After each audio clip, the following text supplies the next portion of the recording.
And welcome to a special Friday night edition of Hannity. And tonight, the walls are now closing in on the Biden White House. The Atlantic is now calling for Joe to step aside. Biden was just slammed by the New York Times for being a deadbeat granddad, also USA Today. And here's fake news CNN, quote, the slow pace of Biden's reelection campaign feeds Democrats' 2024 anxiety. Axios, meanwhile, exposed Biden's volatile temper, referring to him as, quote, old yeller.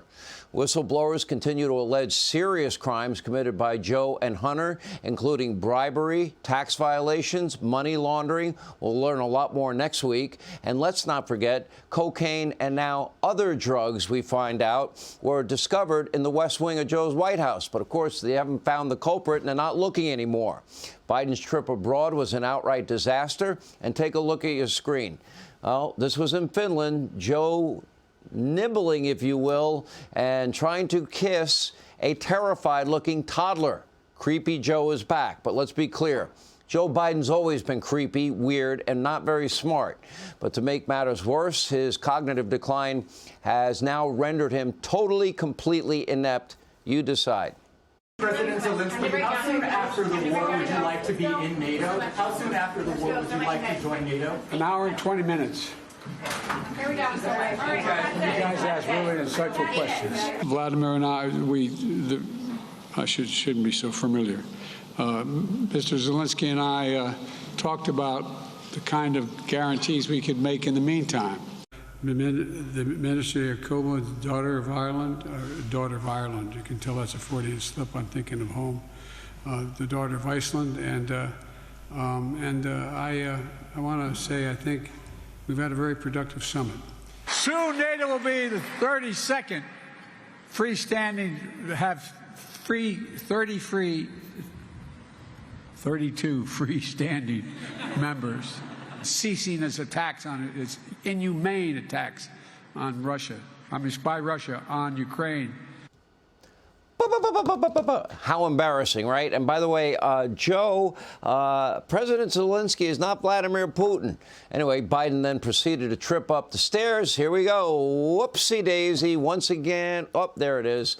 Capping a week where the president was often lost, confused, and dazed, while other leaders were looking on with just sheer embarrassment. Joe Biden is not fit to be your commander-in-chief right now, much less another term. Mark my words, he is one major fall away from what will be a massive push by Democrats to get him off the ticket. Everyone on the planet realizes this, except maybe Joe Biden himself. Now, even the president's own radical staffers probably see the handwriting on the wall. They're the ones that are actually running the country into the ground, while Biden apparently is constantly recuperating in Delaware and at Camp David. And can we get a list of the visitors that go to see him every weekend? How many doctors might be on that list? And speaking of which, today on his way to Camp David, he took no questions and forgot to salute the Marine. That's an important thing to do, Joe. You're the commander-in-chief. Now, Biden is such a terrible excuse for a president. Democrats who were once ridiculed and mocked by their own party, including Robert Kennedy Jr., Marianne Williamson, Cornel West, well, they're all gaining what is serious traction in the primary polls. And if I had to make a bet, I would guess that California Governor Gavin Newsom is receiving an endless stream of texts. He wouldn't answer that question when I interviewed him, begging him to enter this race. Take a look. How many times does your phone ping a day, people saying you need to get in this race because they agree with me that he's not up to the job? I see where you're going with that. I'm asking. No, and I'm not answering. I'm not answering. I think that's an answer. Anyway, how embarrassing for Joe Biden. His fellow Democrats, they are ready to send him out to pasture. But it's not just his steep cognitive decline.